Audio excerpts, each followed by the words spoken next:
Samantala, kunin naman natin ngayon ang update tungkol nga sa pagbisita ni Pangulong Aquino sa Dipolog City mula sa aming kasamang si Elena Luna. Magandang hapon sa iyo, Elena.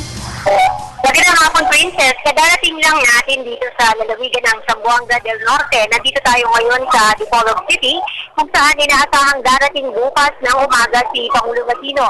Ito ay para pangunahan ng groundbreaking ng isinasaayos na kalsada mula junction ng Barangay Cogon hanggang sa Oiska Park o Japanese Park sa Barangay Diwan.